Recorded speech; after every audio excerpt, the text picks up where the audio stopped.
Those blissful, sleepy strolls in the park feel like a distant memory, don't they?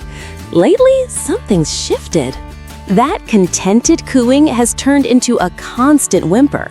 They're arching their back, straining to see over the edge of the bassinet, and your peaceful walk has become stressful. It's not your fault. Around 3 or 4 months, 2 amazing things happen. They're physically outgrowing that cozy space, and their cognitive world is exploding. They don't want to lie flat anymore. They want to see everything. I went through this exact same thing with my son. I'm Sarah, by the way, a mom on a mission to read all the studies and parenting books so you don't have to. The obvious answer seems to be switching to the stroller seat, right? Well, yes, but here's the thing. Making that switch too early or doing it the wrong way isn't just uncomfortable for them, it can be genuinely dangerous. So what is that danger I'm talking about? It all comes down to 2 little words: core strength, or more accurately, a lack of it. Think about it. Our babies at this age don't have the strong neck and trunk muscles to hold themselves steady. Their little head is proportionally the heaviest part of their body, and their neck muscles just aren't developed enough to support it for long periods against gravity. So when we place them in a fully upright seat, their body naturally slumps down, and their chin falls forward, resting on their chest. This is that dangerous chin-to-chest position you may have heard about. It might look like they're just sleeping awkwardly, but what's happening is that this position can pinch and compress their tiny, soft airways, making it difficult for them to breathe. It's a very real risk that experts call positional asphyxia. This isn't just me being an overly cautious mom. Pediatric safety experts, like those at the American Academy of Pediatrics, constantly emphasize the importance of maintaining a clear, open airway for infants. Now, I'm not sharing this to scare you. I'm sharing it because this is the critical piece of the puzzle. Understanding this why is what empowers us to make the right choices. Our goal isn't to avoid the stroller seat, it's to set it up perfectly for this special in-between stage. We can turn that seat into a safe, supportive little throne for our curious explorer, and I'm going to show you exactly how. So what does that perfect setup look like? It all comes down to one core idea: creating what I call the safe support position. This isn't about sitting bolt upright, and it's not lying flat either. It's that perfect in-between, a gentle, semi-reclined angle. The whole purpose of this position is to give their head, neck, and still developing spine the complete support they need. Without it, they slump, but with it, they are perfectly cradled. I always think of a baby's spine like a brand new, delicate sapling in the garden. It can't stand tall on its own just yet.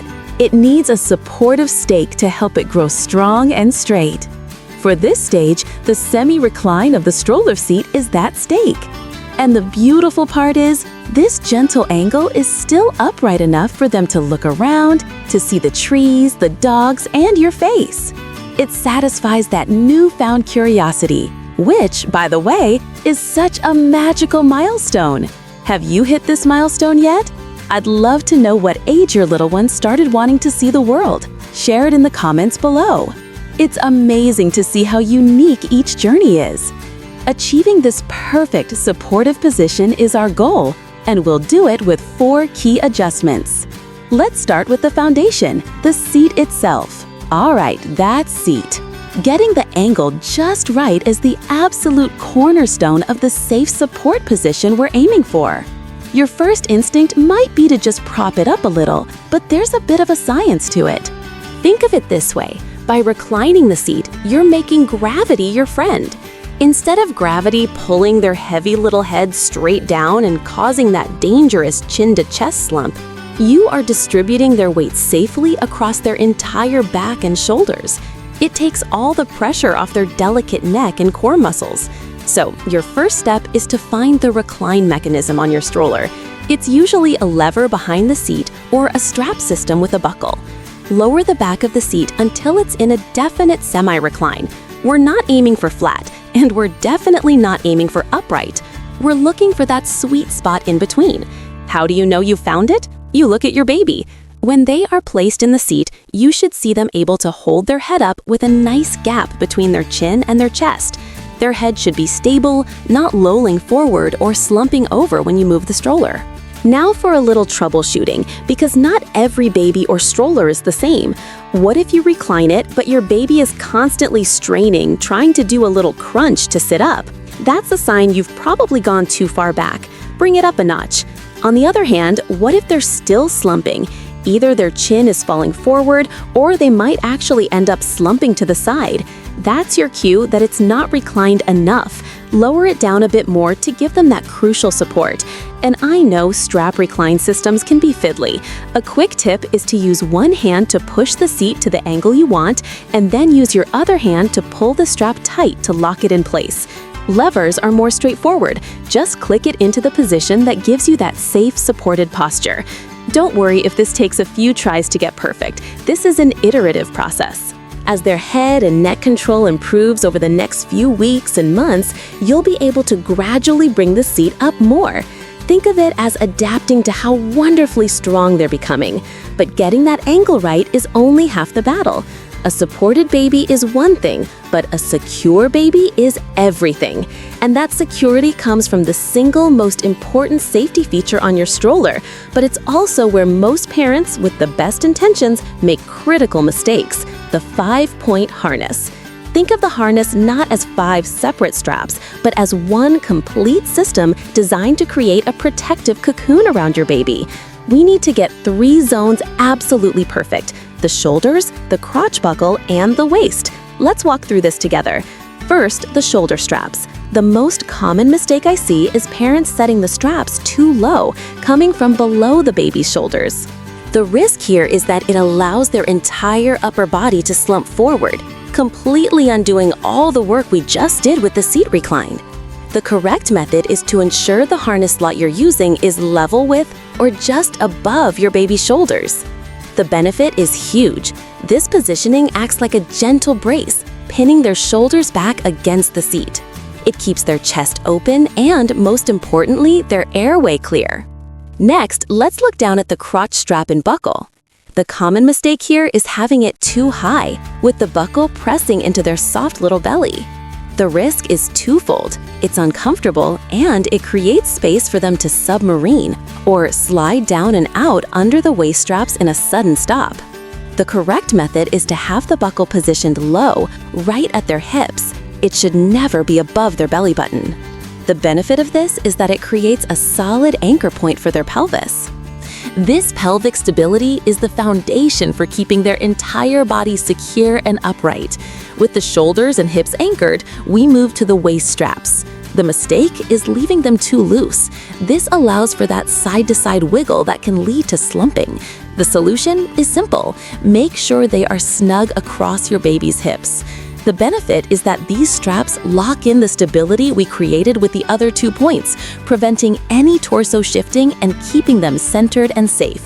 So how do you know if it's all snug enough? This is where the 2-finger rule comes in. Once your baby is buckled in, you should be able to slide no more than 2 flat fingers between the harness and your baby's collarbone.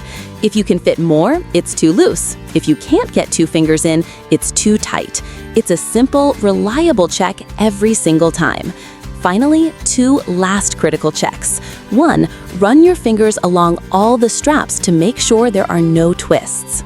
A twisted strap concentrates force on one small area and isn't as effective. 2, and this is crucial for winter, never buckle your baby in while they're wearing a puffy snowsuit or jacket. The bulky fabric creates a false sense of security. In an incident, that puffy material would compress, leaving the harness dangerously loose. The safe solution is to dress them in thin layers, secure the harness correctly, and then place a warm blanket over the top of the harness. That way, they are both safe and cozy. Okay, so their upper body is now perfectly secure and supported, just as it should be.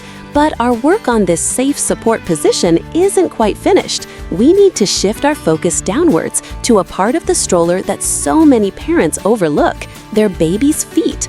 It might seem harmless, seeing their little legs dangling in the air, but it's actually a crucial piece of the safety puzzle. Remember how we talked about preventing that dangerous slump? Well, when a baby's legs dangle unsupported, it can cause their pelvis to tilt backward. This forces their delicate spine to curve into a C shape, which makes it much more likely for them to slump down into that chin-to-chest position we're working so hard to avoid. On top of that, it can even affect circulation on longer walks, just like when our own feet fall asleep. So here's the third step, and it's a simple one. Most stroller seats have an adjustable calf support or footrest. Your goal is to raise it up until it's level with the stroller seat. You want to create one continuous, supportive surface for their entire body. Now, I know what you might be thinking, but Sarah, my baby's legs are still too short to even reach it. That's perfectly normal. Here's a simple hack. Just take a small, firmly rolled up receiving blanket or towel and place it underneath their calves, filling that gap. The goal is simply to ensure their legs are supported and not hanging freely. By doing this, you're not just making them more comfortable, you're taking pressure off their lower back and hips, promoting better postural alignment, and adding another layer of stability that helps keep them upright, safe, and secure. But even with the seat reclined, the harness snug, and their little legs supported, you might still notice one last little wobble. Especially for smaller babies, there can still be a bit of space on either side of them in that big stroller seat. This is where you might see them start listing to one side, their body slumping over, and their head tilting awkwardly.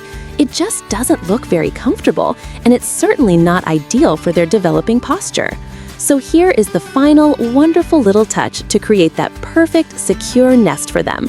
Take 2 small, firmly rolled up blankets or muslin wraps. You're going to place one on each side of your baby, tucking them snugly along their trunk and their thighs. And instantly, you'll see the difference. That side slump disappears. They are no longer just sitting in a seat. They are perfectly and symmetrically cradled, looking secure and content, ready to take on the world. Now, here is a really important detail that I see people miss.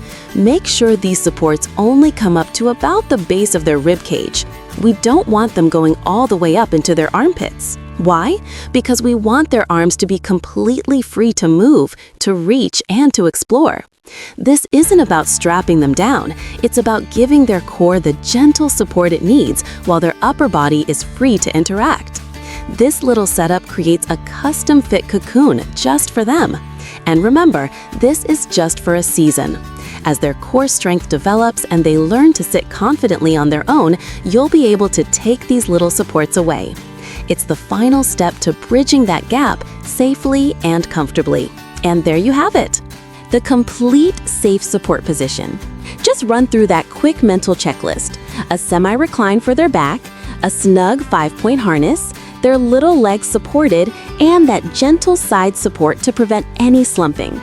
All of this is a bridge to their next big milestone, sitting up all on their own. This usually happens around 6 months, but you can start gentle activities to help them build strength as early as 4 months.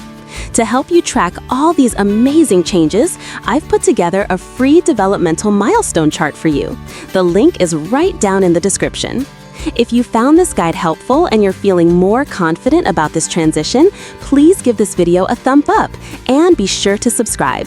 We put out a new video every single week designed to help you navigate each stage of your baby's first year with a little less worry and a lot more confidence. I'd love for you to join our community so you don't miss a thing. In fact, our very next video is all about those early activities to help your baby build strength for sitting. The complete safe support position. Just run through that quick mental checklist: a semi-recline for their back, a snug 5-point harness, their little legs supported, and that gentle side support to prevent any slumping. All of this is a bridge to their next big milestone, sitting up all on their own. This usually happens around 6 months, but you can start gentle activities to help them build strength as early as 4 months. To help you track all these amazing changes, I've put together a free developmental milestone chart for you. The link is right down in the description. If you found this guide helpful and you're feeling more confident about this transition, please give this video a thumbs up and be sure to subscribe. We put out a new video every single week, designed to help you navigate each stage of your baby's first year with a little less worry and a lot more confidence. I'd love for you to join our community so you don't miss a thing. And you can watch it by clicking right here.